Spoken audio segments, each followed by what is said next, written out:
안녕하세요. 입시 상담을 진행하는 김설종 실장입니다. 오늘 꼭 쓸까요? 네.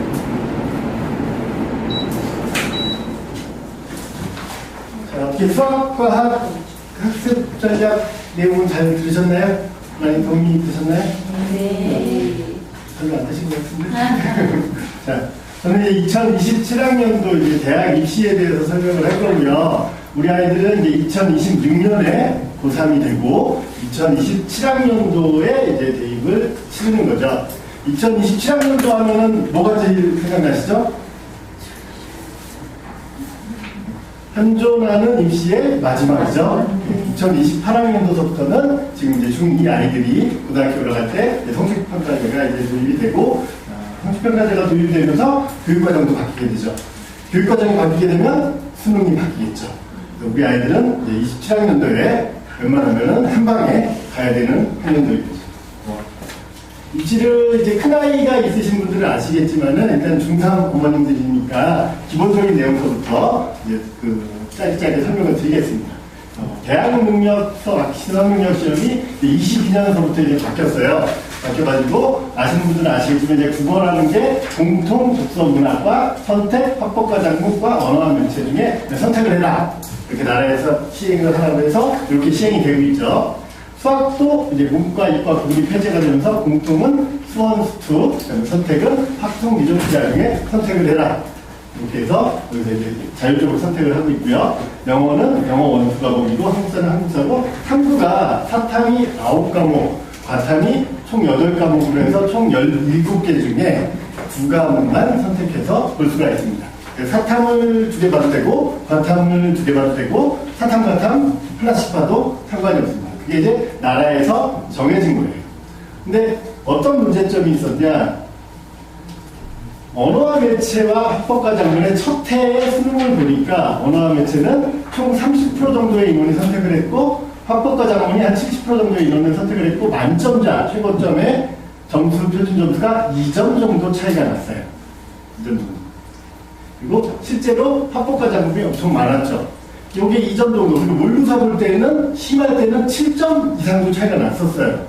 그러니까 사람들이 언매를 해야 점수가 높구나라는 걸 인식을 하게 되죠. 그렇게 돼서 23학년도 작년에 보니까 35%로 늘었어요. 그리고 64%로 줄고. 그래서 이때도 표준 점수 차이가 4점 정도 차이가 났어요. 왜 똑같이 시험을 보는데 표준 점수 차이가 날까요? 이게 선택 과목에 언어와 매체와 학법과 작문이 있는데 언매를 하는 아이들이 좀 더 공부를 잘하는 아이들이 많아요. 많은데 결국은 이 언매를 선택한 그룹과 학법을 선택한 그룹의 공통 과목의 평균 점수가 높은 쪽에다 가산점을 줘요. 그게 이제 평균 점수 산출하는 방식이에요. 그러다 보니까 여기가 조금 더 높을 수밖에 없는 거죠. 이게 난이도에 따라서 매년 달라지는데 모의고사 때는 이게 막 들쑥날쑥한데 실제 수능에서는 아주 큰 점수 차이는 나지는 않았어요. 4점이 가장 큰 점수 차이였죠. 여태까지는. 그게 이제 국어 영역입니다. 수학은 미적, 기하, 확통 중에 실제로 미적은 39%, 기하가 8%, 8.7%, 확통이 52%, 아니 확통이 좀 더 많아요. 문과 아이들이 선택한 게 23학년도에 그랬고 점수 차이는 3점 정도가 났습니다. 이때는 140점대, 여기는 140점대 굉장히 국어 수학이 어려웠던 시험이죠. 그리고 23학년도를 봤더니 미적이 늘어요, 조금. 그죠? 그리고 확통이 줄어요. 상위권 아이들 중에 확통을 선택을 해가지고 준비를 했는데 실제 이 점수 차이가 3점이고 여기서도 3점인데 그 3점이 상위권 대학에서는 굉장히 큰 점수를 가리게 되는 거죠. 그리고 실제로 1등급의 수학이 1등급의 거의 80% 이상이 미적 기하에서 나오고 있어요. 90% 가까이. 그럼 확통에서의 1등급은 거의 없는 거거든요. 그러면은 이 아이들이 1등급이 이제 많이 차지하고 있는 자유계열 아이들이 문과 침공을 하겠죠. 문과 침공을 해서 서울대, 경영대 뭐 다 지원을 했었을 때 얘네들은 다 이겨버리는 거죠. 점차에. 그러니까 열받으니까 상위권 아이들이 일로 가는 거죠. 밀리니까요. 진짜. 그리고 이 학년도에서는 국어가 130점대, 여기 140점. 수학이 난이도가 어려웠던 시험이었죠. 이건 이제 매년 바뀌는 거라 내년 시험은 올해 시험은 어떻게 될지는 결과를 지켜봐야 되고요. 자, 그러면 대학별 수급 필수 응시 영역이라는 게 있어요. 이것도 지금 막 바뀌고 있어요. 계속 바뀌고 있는데 이제 25학년도에는 자연계열에서 큰 변화가 있어요. 실제로 국어는 어차피 영매나 화나 중에 아무거나 선택해도 자연계열에서 뭐 상관이 없고요. 그다음에 수학은 자연계열에서 서울대, 연대, 고대, 서강대, 성균관대, 한양대, 중앙대 정도를 봤었을 때 대부분 24학년도까지는 서강대와 성균관대를 제외하고는 미적이나 기하를 선택해라. 이 전년도까지는 모든 대학이 미적이나 기하를 선택해야 된다. 확통을 인정 안 해주겠다고 했는데 올해 24학년도는 이제 서강대와 성균관대가 확통을 인정을 해줬어요. 확통을 봐도 자연계열을 지원하게 해주겠다라는 거죠. 근데 25학년도에는 서울대를 제외하고 모든 대학이 확통을 인정해줍니다. 근데 이과 애들은 모든 영역을 다 쓸 수가 있었어요. 경영도 쓸 수 있고 뭐 다 쓸 수 있었는데 문과 아이들은 문과만 쓸 수 있었거든요. 주요 대학, 상위권 대학들은 이제는 다 풀리는 거죠. 그게 25학년도입니다. 그다음에 탐구 영역도 대부분 과탐을 선택하게 했고 그 서강대는 탐구 중에 선택을 하게 했고 성균관대는 과탐은 하나 봐야 된다. 그리고 나머지는 과탐이 이 24학년 올해까지. 근데 내년서부터는 서울대를 제외하고 다 탐구를 인정해 준데 고대만 과탐을 유지했어요. 그리고 또 연대를 웃긴 게 수시에서는 미적기하나 과탐을 해야 돼요. 최저를 맞출 때. 근데 정시는 풀어뒀어요. 이런 식으로 막 바뀌고 있는 중이라고 생각하시면 됩니다. 그럼 이제 확통이 풀어지고 사탐 2개를 하고 이과를 갈 수 있는 시대가 오게 되는 거죠. 결과는 어떻게 될지 저도 예측을 못하겠어요, 실제로. 잘하는 얘기 확통을 받아도 확통 표준이 올라갈 수도 있는 거거든요. 일단은 이런 식으로 변화되는 과정에 우리 아이들이 있다라고 보시면 될 것 같고요. 그 다음에 이제 응시, 유형을 모집 인원입니다. 대학교 요 대교육이라는 데서 대학들마다 예산안을 막 얘기를 하면은 그 인원을 취업서 이렇게 발표를 해요. 대입은 3년 예고제라서 중3, 고1, 고 사이에 대부분 고1 때 이 얘네 학년도를 어떻게 뽑겠다라고 나라에서 큰 틀을 발표를 해요. 그 다음에 고등학교 2학년이 되면은 그 대학마다 예정안을 발표를 합니다. 그 다음에 고등학교 3학년이 되면 확정안을 발표를 하고. 그래서 우리가 알 수 있는 거는 지금 대학별로 알 수 있는 건 고등학교 2학년, 25학년도 거죠. 그래서 수시 모집을 보니까 77%, 75%, 78%, 79%, 79.6% 계속적으로 증가를 하고 있죠. 그리고 거의 80% 가까이 수시를 뽑습니다. 정시는 23, 24, 22, 21에서 20.4%. 인구수는 여기서 살짝 늘었다가 또 줄었어요. 모집 인원은 점차적으로 줄어들고 있어요. 인구수가 줄어들다 보니까 여파가 가는 거예요. 어쨌거나 수시가 거의 80%인 시대가 됐죠. 그 다음에 정시는 20%입니다. 세부적으로 들어가 보면은 수시 모집 중에 이 요만큼을 뽑는데 25학년도에 학생부 위주의 교과 전형, 내신으로 뽑는 전형은 56.9%를 차지해요. 수시 모집 중에서. 그 다음에 종합 전형은 29.1%를 차지합니다. 그러면은 학생부를 가지고 뽑는 전형이 86%를 차지해요. 수시에서. 수시의 대부분을 차지한다는 거죠. 그리고 논술 전형이 4.1%, 실기 시적으로는 예체능 전형인 경우가 많아요. 특기자도 살짝 있어요. 과학이나 영어. 근데 실제로 8.4%, 뭐 기타 전형이 있는데 대부분 이 두 개가 없으면은 대학을 갈 수 없다는 거죠.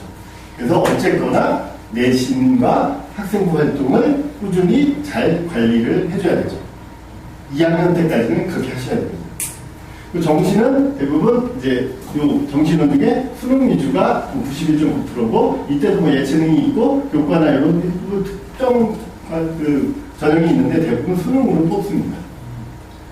이게 세부적으로 조금 더 들어가면 수도권과 비수도권으로 나눠지게 되는데요. 수도권은 학생부 교과 전형을 봤더니 32.4%, 그 다음에 비수도권을 봤더니 교과를 봤더니 68%예요. 수시에서. 수도권은 교과 전형을 적게 뽑으려고 노력을 해요. 비수도권은 어쨌거나 가이드를 유지해야 되기 때문에 교과 전형으로 더 많이 뽑으려고 하고요. 그리고 수도권의 종합 전형은 44%입니다. 비수도권은 22%고요. 거의 2배죠. 수도권은 왜 종합 전형이 더 많을 거예요? 교과 전형보다. 대부분의 주요 대학들이 수도권에 있는데 이 아이들은, 이 대학들은 종합전형을 선호할 수밖에 없죠. 내신은 변별력이 없거든요. 어떤 특정 학교에 1.2의 내신을 가지고 있는 아주 우수한 아이가 있고, 이쪽 학교에 내신이 뭐 한 3.0인 학생이 있어요. 누가 더 잘하죠? 알 수가 없는 거죠. 그죠? 그래서 이 종합전형을 좀 더 선호하는 부분이 있고, 나라에서 그걸 막기 위해서 강압적으로 학교장 추천전형을 다 만들어서 대부분 학교장 추천전형으로 뽑고 있습니다. 정시 모집을 보시면은 정시에 총 23만 명 정도를 뽑는데, 2만 3천 명 정도를 뽑는데, 여기서 그 수도권은 거의 4만 3천 명. 수도권이 정시를 더 많이 뽑아요. 비수도권은 이 정도. 2만 명.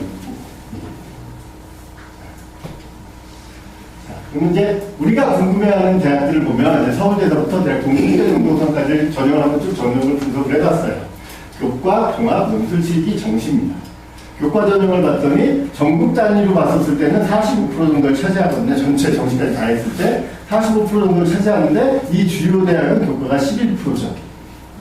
상당히 많이 늘은 거예요. 22학년도부터. 그때부터 학교 연수철이 다 생겼거든요. 그 전까지는 뭐 한양대를 제외하고 서강대, 성균관대 교과전형 자체가 없었어요. 근데 이제 뽑으니까 이렇게 되는 거죠. 대부분 10% 비중 내외를 유지하려고 노력을 하죠. 종합전형을 봤더니 전국은 23%인데 주요대는 34% 정도로 뽑고 있고요. 논술 전형은 점점 줄어듭니다. 계속 압박을 가하기 때문에 인원 인구수가 굉장히 많이 줄어요. 또 이 주요대에서 논술은 그래도 상위권 대학에서 많이 뽑잖아요. 그래서 모집비율이 여기 한 8.5% 정도. 전국에서는 한 3.3% 정도. 이 정도가 되고, 실기는 대부분 예체능 전형이고, 정시 비중이 주요대는 대략 40% 가까이에서 41% 평균적으로. 정시를 무시할 수 없죠. 그래서 정시 인원은 늘어나고 있다. 라고 보시면 될 것 같고요. 자, 이제 전형으로 한번 들어가 보겠습니다. 이제 학생부 교과전형 25학년도 예정안을 가지고 설명을 드리겠는데, 서울대, 여대, 고대, 서강대, 성균관대, 한양대까지만 오늘은 설명을 하겠습니다. 아직은 중3이잖아요. 이하대는 관심이 없으실 거고, 서울대로부터 얘기를 하면 서울대는 학생부 교과전형 자체가 없습니다. 그 지역균형이라고 해가지고 그 정교에서 2명만 추천을 받아서 쓸 수 있는 수시 전형이 있는데, 그거는 종합전형이에요. 그래서 연대서부터 이제 추천형, 뭐 학교 추천, 지역균형, 뭐 학교 이름은 다 다른데 어쨌거나 대부분 학교장 추천을 받아서 지원을 하게 되고, 그 지원 자격이 연대, 고대, 서강대, 성균관대는 고3 현역만 지원할 수 있습니다. 현역만 지원할 수 있고, 한양대는 재수까지 인정을 해줘요. 추천 인원은 뭐 연대 10명, 고대 12명, 서강대 20명, 성균관대 15명, 한양대는 3학년 재학생의 11%까지. 그렇게 해서 추천을 받아서 지원합니다. 모집 인원은 대략 이 정도가 되고, 연세대학교는 25학년도에 바뀌었는데요. 교과 플러스 면접이었어요. 올해까지도 그래요. 근데 내년에는 이제 교과 100으로 뽑겠다라고 발표를 했고, 수능 체제가 없었는데 넣습니다. 이런 식으로 조금씩 바뀌어가고 있어요. 전형들마다. 그다음에 고대는 교과 플러스 서류예요. 교과 플러스 서류니까 순수한 교과 전형은 아니에요. 교과 성적만 가지고 뽑지 않겠다라는 거죠. 그리고 교과 성적의 극간 차이가 굉장히 적어요. 고대가.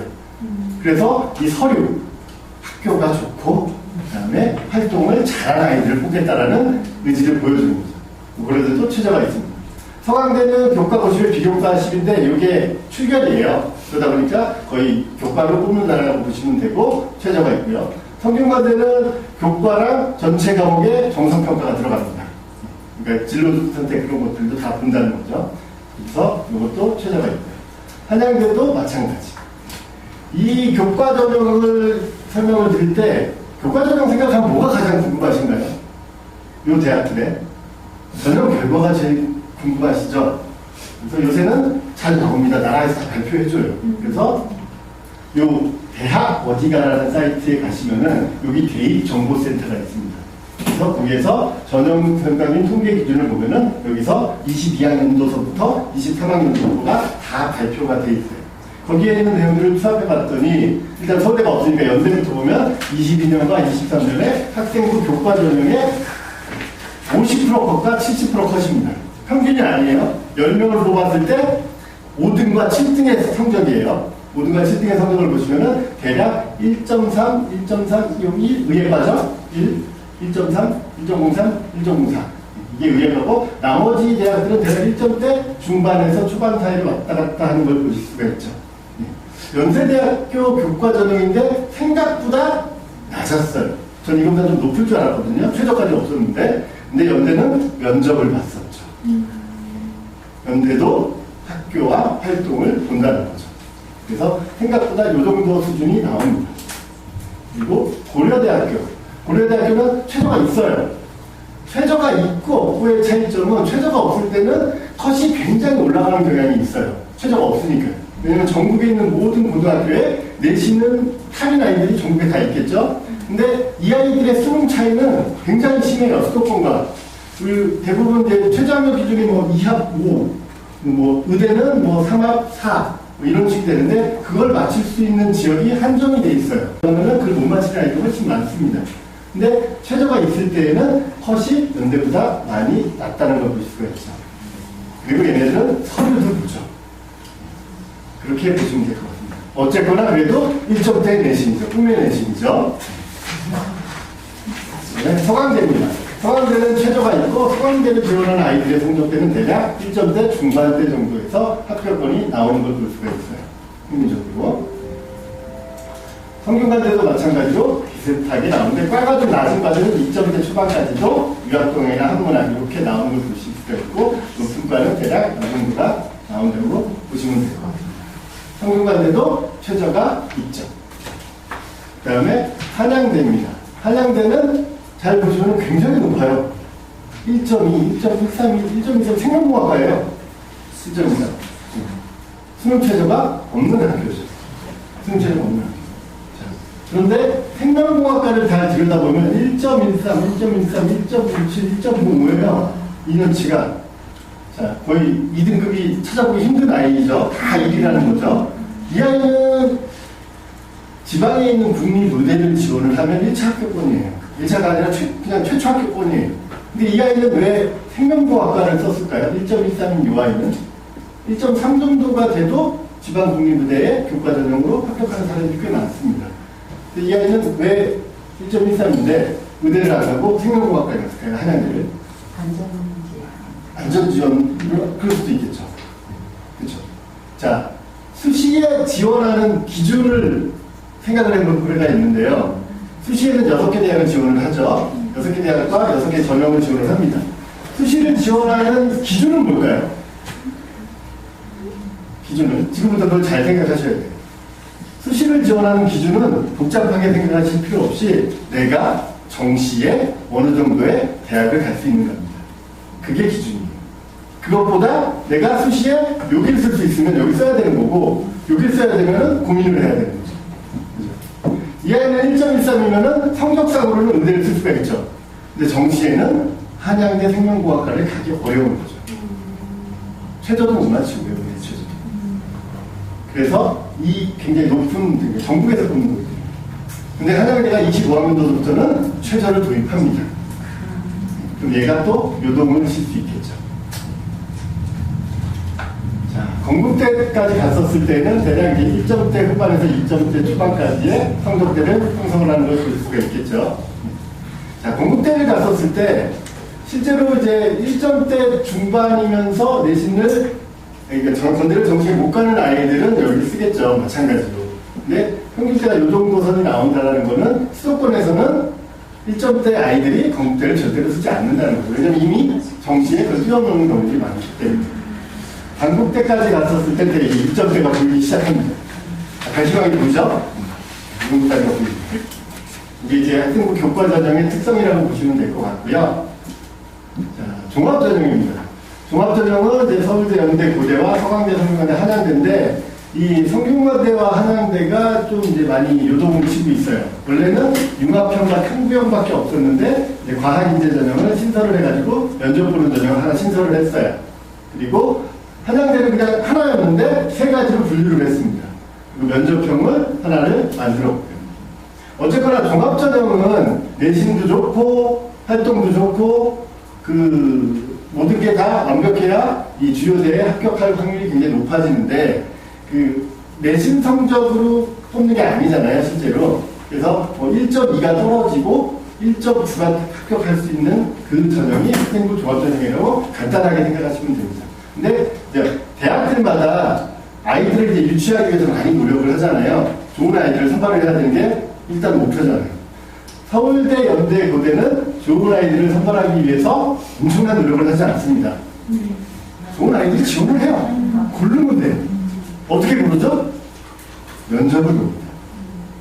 얘네들은 다 면접이 있어요. 학업 우선 요것만 빼고. 원래도 면접이 있었는데 이제 바뀌었어요. 25년부터. 대부분 면접을 봅니다. 서울대 면접은 현존하는 최고 아이들의 면접이죠. 일반적인 그다음에 지역균형은 대체적으로 그 서류평가 면접이 되고 그리고 연대 면접도 상당히 어렵습니다. 그리고 연대는 최저가 있고 고대 최저가 있고 서울대는 지역균형만 최저가 있습니다. 그리고 서강대, 성균관대, 한양대는 굉장히 좋은 학교인데 얘네들은 목적이 뭘까요? 연구대들을 뺏어와야 해요. 그래서 얘네들은 대부분 서류평가만 하는 경우들이 많습니다. 전형적으로. 그래서 최저도 거의 없고요.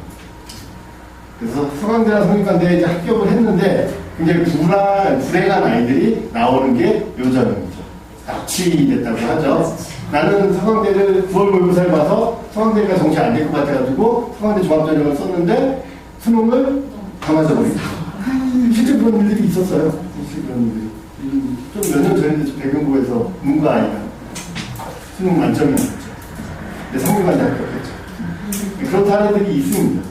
그게 이제 종합전형이라고 생각하시면 되고, 종합전형도 나라에서 친절하게 대학 어디가에서 이 커트를 다 보여줬습니다. 자, 서울대는 어쨌거나 교과전형은 아니더라도 전교 1등, 2등만 지원할 수가 있죠. 문과 1등, 이과 1등이거나 아니면 이과 2명이거나 이런 식으로 지원을 하는데 대략적으로 컷이 1점대 초반인 경우들이 많습니다. 근데 이것보다 더 높아질 수도 있어요. 이게 뭐냐? 24학년도서부터는 원 2개가 허용이 됩니다. 서울대. 올해부터죠. 작년까지는 풀을 했어야 돼요, 과학을 수능에서 풀을 선택을 해야 서울대 직위를 쓸 수 있었어요. 그럼 전교 1등애가 원 2개를 했으면은 걔는 직위를 안 받아요. 그러면은 2등, 3등, 4등, 5등 얘네들이 있었어요. 실제로. 근데 올해서부터는 원 2개가 허용이 됩니다. 그래서 내년 결과 발표 때 어떻게 될지 또 이제 궁금한 게 요 전형이죠. 자, 일반 전형은 이제 수능 최저는 없습니다. 수능 최저는 없는데 실제로 합격하는 수준이 지금보다는 좀 많이 내려가죠. 6점대 중반까지도 나오죠.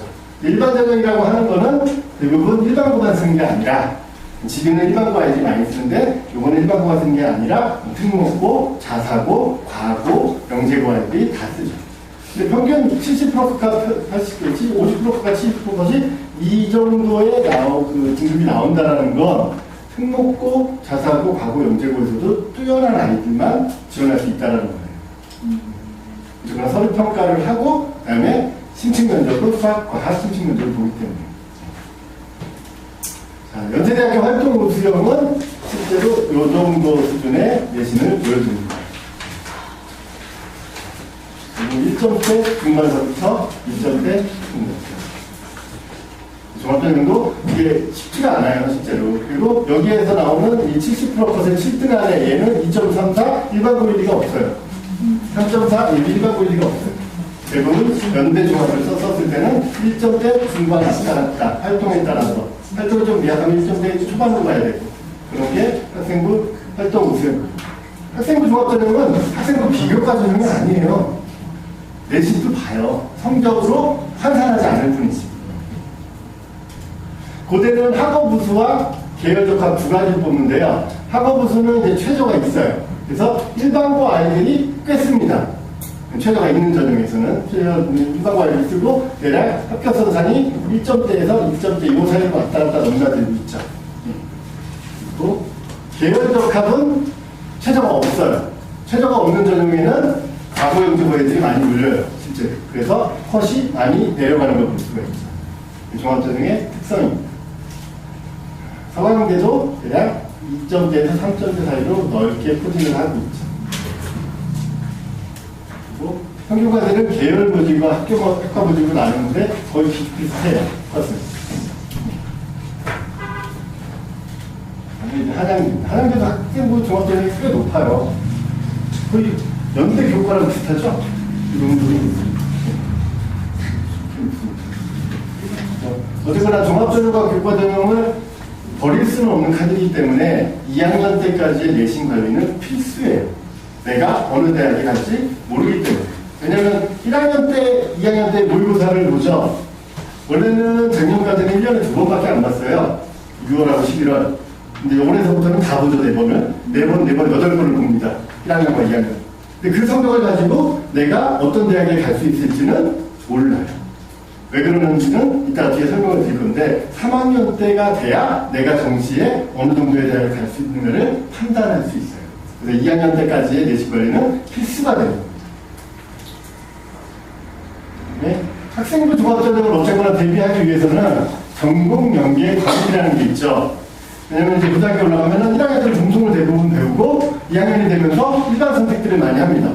그래서 대부분 과학 기준으로 했을 때 원 3개를 선택을 하게 되고 이 3학년이 됐을 때는 투 2개 정도를 하죠. 과학 중점고 같은 경우는 과학 4개를 선택을 하고 2학년 때 3학년이 됐을 때는 3개, 4개를 하게 돼요. 근데 어떤 과목을 해야 되느냐 그게 이제 가장 내 진로를 선택할 때 궁금하게 되는 거죠. 일단은 현재 개정교육과정, 현재 교육과정상으로는 공통 과목은 1학년 때 국어, 수학, 영어, 한국사, 통합사회, 통합과학까지가 공통 과목입니다. 그 다음에 일반 선택을 했을 때는 뭐 화작, 언어와 매체, 독서, 서스 스튜디오 다 수능 과목들이죠. 수능 과목들 원 4개 이런 식으로. 그 다음에 진로 선택에 투 4개가 있죠. 그래서 2학년 때까지의 내신이 중요하다는 이유는 2학년 때까지가 요거를 제외하고 다 수능이에요. 2학년 때까지 다 수능 과목입니다. 여기에서 우리 학교 애들이 이겨봐야 전국적으로 수능 점수를 나오게 할 수 있는 거지 우리 학교 애들을 못 이기면서 전국적으로 수능 점수를 갑자기 잘 볼 수가 없다는 거죠. 그리고 이 지역의 내신 굉장히 괜찮습니다. 시험 문제들. 그래서 준비를 철저하게 해줘서 어쨌거나 수능 준비도 같이 해야 된다는 거죠. 그럼 어떤 과목들을 선택해야 되는지 막막한데 서울대에서 친절하게 발표를 해요. 전공 연계 교육 과목들 2025학년도 자료에 보시면은 요게 있으실 거예요. 서울대에서 발표한 신입 학생 입학전형 시행 계획 이걸 매년 서울대에서 발표를 해주는데요. 전체 뽑지 않았고 그 일부만 뽑았습니다. 여기에서 34페이지를 한번 보시면 이게 나오죠. 이 화면이 핵심 권장 과목과 권장 과목으로 나눠져 있어요. 핵심 권장 과목은 학과에서 공부하기 위해 필수적으로 이수해야 되는 권장 과목. 그 다음에 그 정권장 과목은 그냥 학과에서 공부하기 위해 권장하는 과목.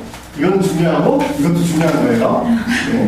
자, 그러면 이제 보시면은 인문계열하고 사회과학대학이 나오죠. 34페이지에 핵심 권장 과목이 없어요. 서울대에서 제시한 게. 그 다음에 권장 과목은 대략 경제학부 정도에서 미적분과 확률통계를 해라. 라고 권장을 하죠. 자, 뒷장으로 넘어가시면은 이제 자연과학계열과 공과대학과 농생대가 나오죠. 여기서부터는 이제 핵심 권장 과목이 나오기 시작하죠. 자연과학대학은 대부분 미적분, 확률통계 기하, 그다음에 물리투, 지구학 과에 따라서 그리고 이제 미적분이 대부분 많이 차지를 하죠. 권장 과목에는 관련된 수학과 과학들이. 자, 공대를 한번 볼게요. 공대를 봤더니 미적 말고 물투.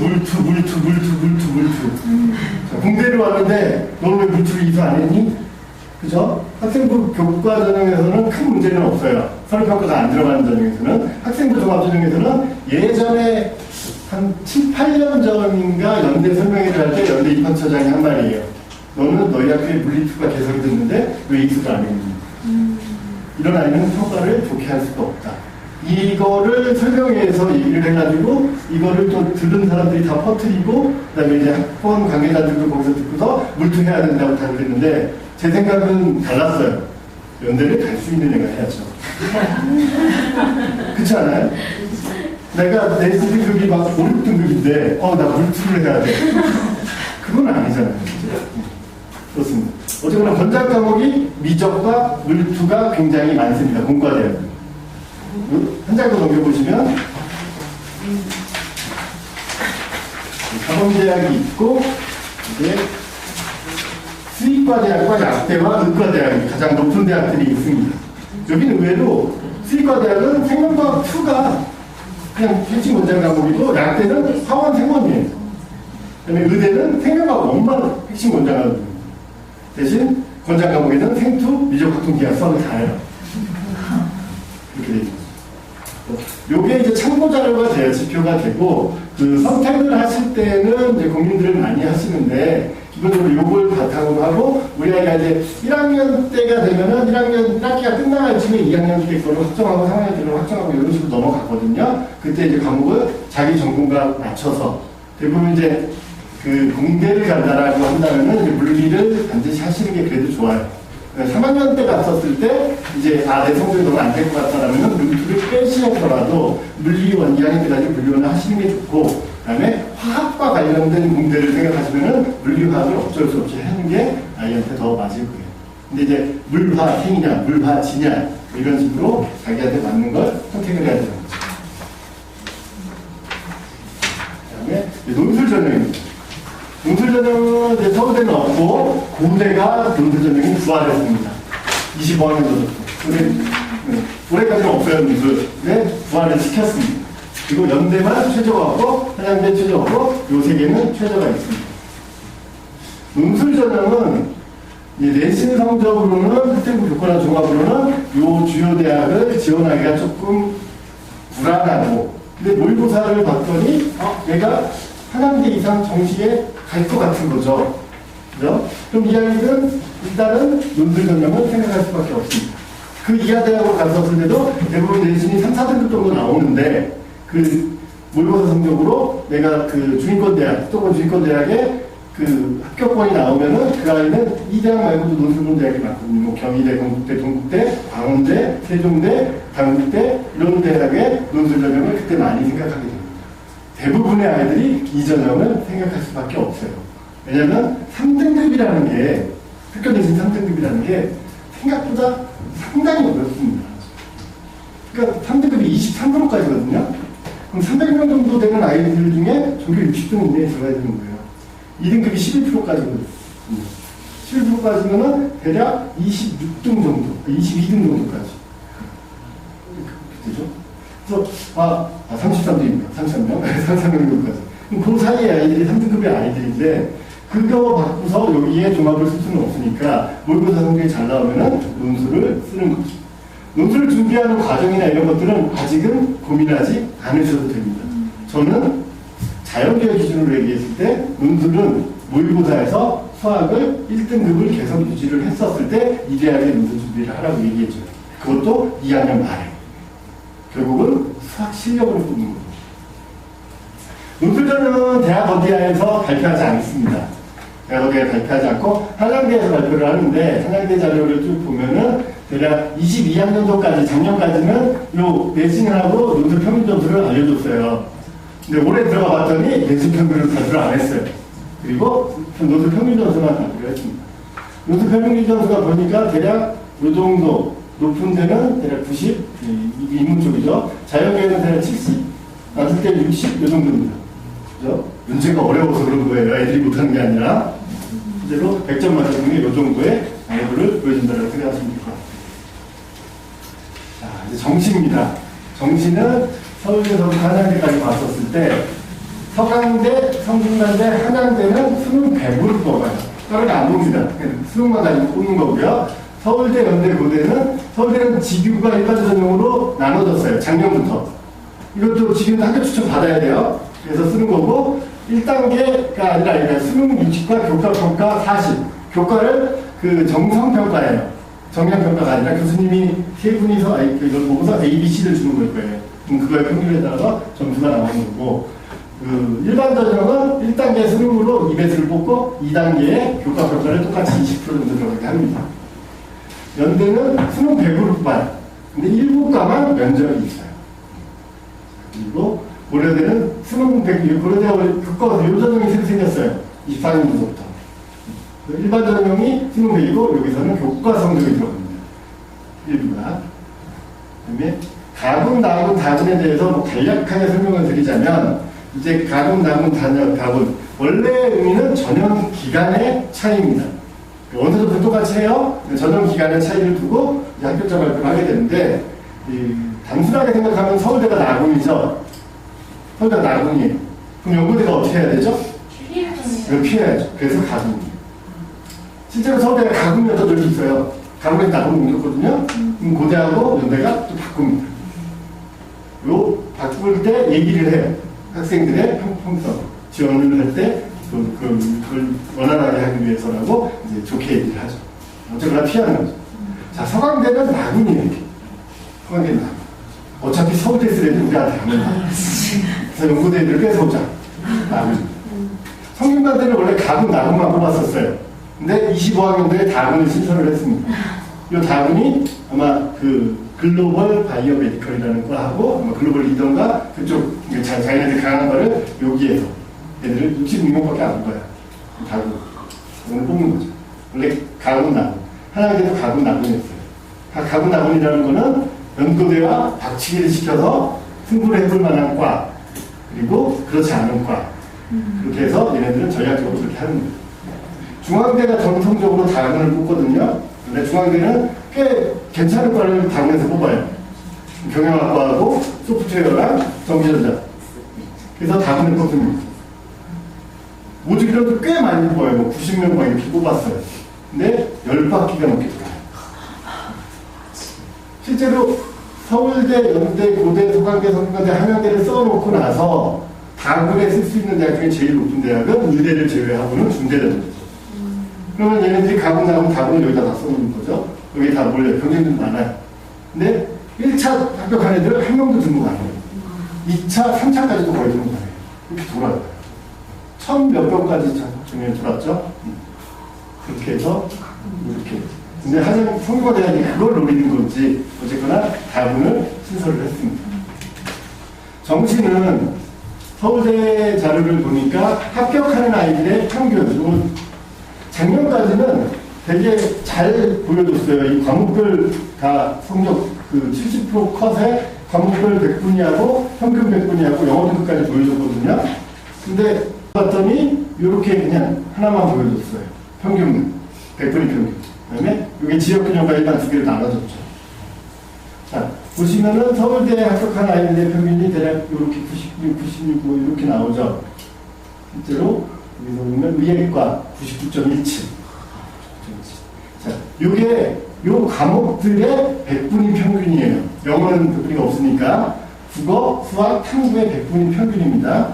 국어, 수학, 탐구의 100분위 평균이 요건데 실제 그게 내 위치, 전국에서 수능 본 아이들의 내 위치의 그 100분위하고는 달라요. 제 위치의 100분위가 더 높아요. 96% 정도, 여기서 막 96% 이 정도 나왔다 라고 하면 대략 98% 이상입니다. 순위에서. 이거는 과목별 100분위의 평균이잖아요. 이게 다르다는 걸 인식하셔야 돼요. 그래서 UA라든지 진학생 아이들이라든지 거기다가 입력을 해보시면은 그거 내 위치 평균이 나오거든요. 그게 요거가 아니라는 걸 아셔야 돼요.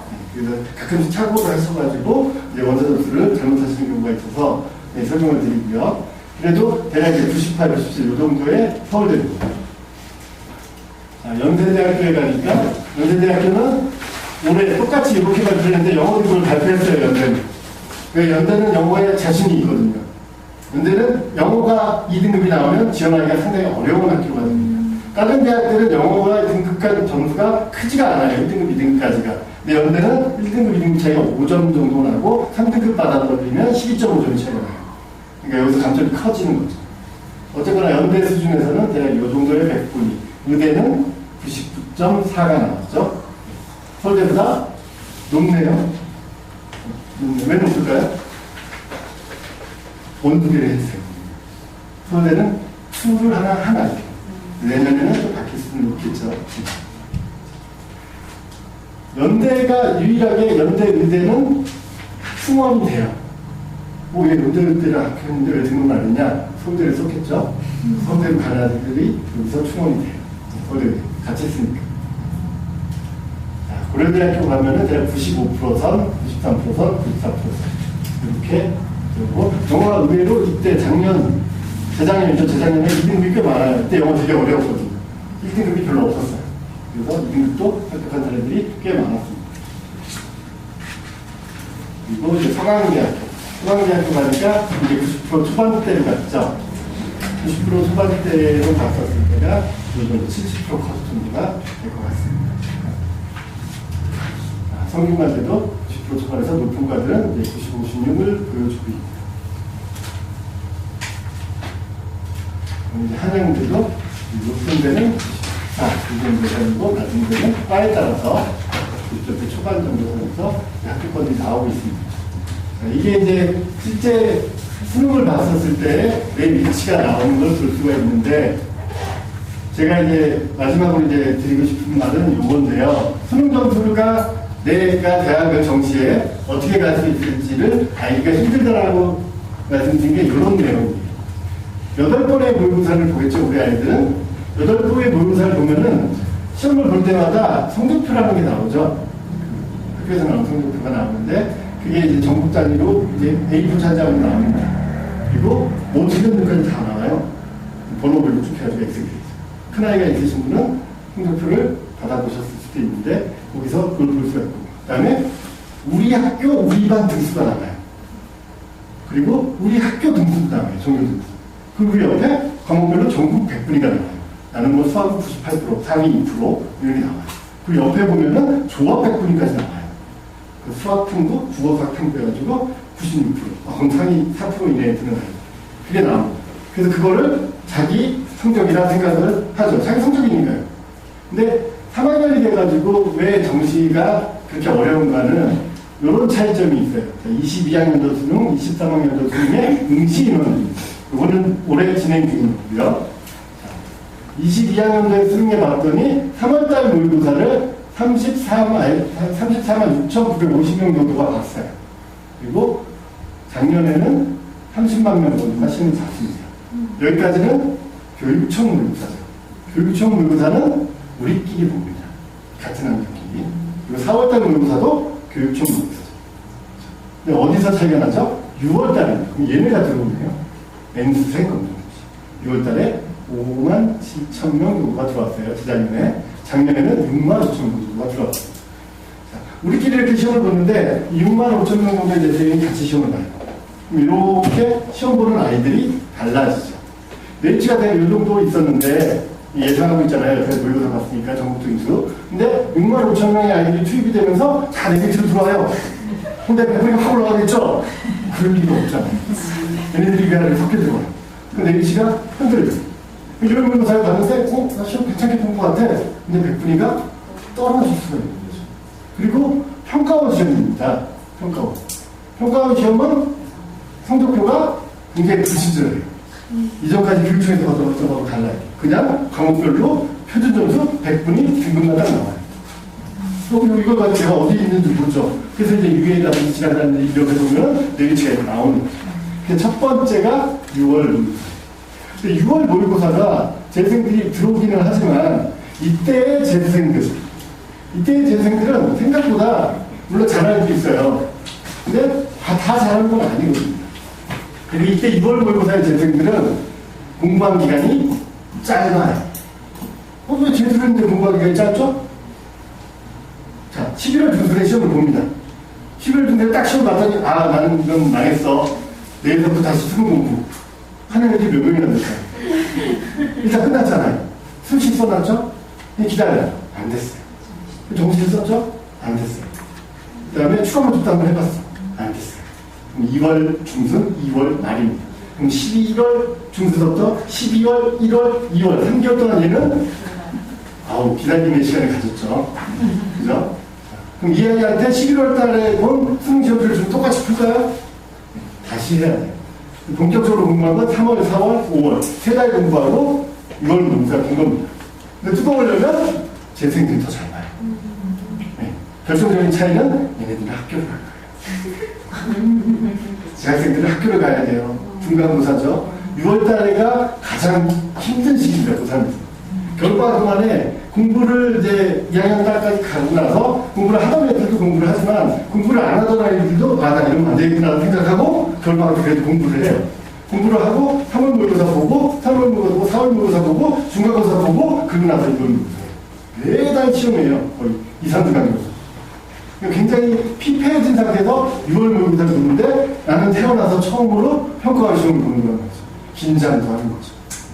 그래서 재생들도 왔을 때 밀려요. 근데 이때 아이들의 성적은 재생들보다 재학생들이 크게 밀리지는 않아요. 수준은 밀리지는 않는데 성적이 그렇게 나오는 것 뿐이죠. 애들이 너무 긴장하고 자기 실력이 잘 안 나와요. 근데 9월달이 됐더니 7만 6천 명, 7만 8천 명, 10,000명 정도가 늘어났죠. 10,000명 정도를 왜 이때는 거의 2만 명 늘어났고 이때는 10,000명 정도 늘어났고 매년 한 10,000명 정도 늘어났고 이때 좀 특이한 게 약대가 생기면서 갑자기 많이 늘어났어요. 얘들은 갑자기 어디서 튀어나왔을까요? 반수생들. 이 반수생들이 제일 무서워요. 반수생들이 약간 재성도 있어요. 연구를 다녀요. 나는 서울대를 서울대를 다니면서 나는 의대를 가야겠다. 심지어는 의대를 다니면서 나는 더 좋은 의대를 가야겠다. 학생들이 들어옵니다. 태생이 이제 공부를 잘하는 분들인 거죠. 그래서 극상위권이 들어오는 거죠. 극상위권이 들어오면 어떻게 되죠? 수능 100분이에요. 일주일에 여기 있는데 극상위권 들어오면 그냥 밀리는 거죠. 그게 9월 모의고사입니다. 근데 여기서 끝이 아니라 실제 원서 접수를 15만 7천 명이 있고 14만 9천 명이 봤어요. 14만 5천 명, 12만 5천 명. 거의 2배로 더 늘어요. 은둔 고수들이 나타나기 시작해요. 그러니까 6월, 9월 평가원에서 시험 보는 수능이 다 다른 아이들과 경쟁을 해야 돼요. 내 위치가 어떻게 될지는 잘 모르는 거죠. 그래도 9월이 제일 신빙성이 있죠. 잘하는 애들이 대부분 다 들어오고. 그게 끝인 줄 알았는데 가장 결정적인 거는 내부의 적이죠. 내부의 적. 자기 학년에 적이 있습니다. 실제로 작년 기준으로 했을 때 3월 달에 30만 명 정도가 봤어요. 6월 달에 30만 이렇게 보고 실제 원서 접수를 35만 명이 했습니다. 35만. 이게 고3 전체겠죠. 근데 시험을 봤더니 30만 8천 명. 고3인데 수능날 시험을 4만 2천 명이 안 왔어요. 4만 2천 명. 그 전년도에 36만 명 정도가 접수를 했고 31만 4천 명. 비슷하게 4만 2천 명. 그 전년도에 한 5만 명. 대략 4만 명에서 5만 명 사이에 고3 아이들은 수능날 시험을 안 봐요. 얘네들은 왜 수능날 고3인데 시험을 보러 안 갔을까요? 수시 합격. 그렇죠. 수시 합격한 아이들. 이 질문을 드리면 대부분 이 얘기를 먼저 하시더라고요. 아직 긍정적이신 거죠. 이거 합격한 아이들도 있습니다. 근데 수시 합격하려면 일단 최저가 없어야 되죠. 수능 안 보려면. 그럼 6개 대학 중에 가장 마음에 들어야 되고 수능 전에 합격자 발표를 해야 돼요. 조건이 까다로워요. 그죠? 그리고 고3 중에 수시 합격한 아이들은 의리가 있어요. 내가 가서 망쳐줄게. 진짜 그래요. 자기가 풀어줄 가서 다 틀리고 그냥 장난을 꽤 많아. 그런 아이들 수시 합격하는 애들은 아주 일부입니다. 그다음에 특성화 고등학교 다니는 아이들 중에 시험을 나가는 아이들도 있어요. 이 시험과 상관없이. 그런 아이들도 일부가 있어요. 대다수의 아이들은 그냥 안 보는 거예요. 자, 3월달, 6월달, 9월달 모의고사는 어디서 보죠? 학교에 가야지. 아직 졸업을 안 했어요. 학교에 가. 학교에 가서 엎드려 자요. 모의고사에서 막 대충 써가지고 이렇게 내줘요. 자, 수능날은 학교에 가나요? 무사하지 않게 가죠. 우리 반에서이 아니라 땡판 모르는 애들하고 시험을 봐야 돼. 내가 거기까지 가가지고 엎드려 자다가 월급칸들 이렇게 써서 내줘야 돼요. 어차피 시험을 봐봤자 갈 수 있는 게 별로 없어요. 그래서 그냥 놀러 가요. 그런 아이들 중에 1, 2, 3등급이 있을까요? 대체적으로 8, 9등급 아이들이 빠지게 되죠. 8, 9등급 아이들이 생각해 보시면은, 자, 9등급은, 1등급은 위에서 4%, 9등급은 밑에서 4%. 그죠? 2등급은 위에서 11%, 8등급은 밑에서 11%. 자, 접수 인원 대비 빠진 인원이 대부분 10% 정도 이상입니다. 그 아이들이 빠진 거. 그럼 그 아이들이 나한테 어떤 영향을 주느냐. 극단적으로 설명을 드리면 9월 모의고사에서 100명이 시험을 봤어요. 가정을 해보죠. 100명이 시험을 보고 나는 11등을 했어요. 잘했죠? 11등이 몇 등급이죠? 2등급을 했어요. 2달 동안 진짜 열심히 공부했어요, 저는. 그리고 한 명을 제끼고 10등을 했어요. 잘했잖아요. 몇 등급이죠? 2등급이어야 되잖아요. 100명이 아니네요. 한 10% 정도 빠지니까 90명이 됐어요. 그럼 9.9등까지가 2등급이에요. 나는 3등급이 된 거죠. 그리고 위아래로 재생이 어떻게 될지 모르겠어요. 성적이 떨어져서 등급이 떨어지는 게 아니에요. 성적을 유지해도 떨어질 수가 있다는 거예요. 그게 제일 힘든 건데, 실력이라는 게 있잖아요, 실력. 아이가 공부를 열심히 해가지고 실력을 유지를 해. 실력을 유지하는 것도 공부를 하는 걸까요, 안 하는 걸까요? 하는 거예요. 근데 그 실력을 유지했더니 100분이나 떨어지고 있는 거죠. 애들이 들어오는 거예요, 자꾸. 근데 그 종이 한 장의 차이인데, 그 실력은 유지하지만 시험 볼 때마다 아이들이 하는 게 있어요. 아이들이 하는 게 뭘까요? 아, 계산 실수했어. 아, 이거 잠깐 잊어버렸어. 풀 수 있었는데 틀리는 거예요. 아까 원장님이 얘기하셨는지 모르는데 전날 풀어줬는데 시험 때 못 풀어요. 풀 수 있거든요. 근데 못 푸는 게 아니거든요. 실제로는. 그거를 뛰어넘어야 100분위가 올라가거나 이제 유지가 되는 거예요. 그게 나머지 3학년 때 이루어져야 되는 일이라서 2학년 때까지는 어쨌거나 내신을 최대치 끌어올려놓고 그래서 종합전형으로 갈 수 있는 데를 확보해놓고 정시 기준을 보면서 이제 입시를 가셔야 된다고 생각하시면 될 것 같습니다. 제가 준비한 건 여기까지고요. 네. 잠깐만요. 아, 그렇죠. 올해는 요 얘기를 안 했네요. 올해는 좀 특이하게 재승들이 6월달에 88,000명이 접수를 했어요. 재승들이 꽤 많아지고 있어요. 아마 여러 가지 복합적인 결과 같은데 이제 이번 수능이 바뀌면서 문과 침공한 아이들이 가가지고 적응을 못하고 다시 한번 하는 아이들도 꽤 나오는 것 같고요. 근데 실제 이 작년 6월에 이제 7만 6천 명 정도가 접수했었거든요. 7만 4천 명 정도가. 접수한 애들 중에 한 10,000명 정도는 안 봐요. 근데 그래도 여기가 7만 명대가 나올 것 같아요. 꽤 늘어나는 거죠. 6월달. 제가 준비한 건 여기까지고요.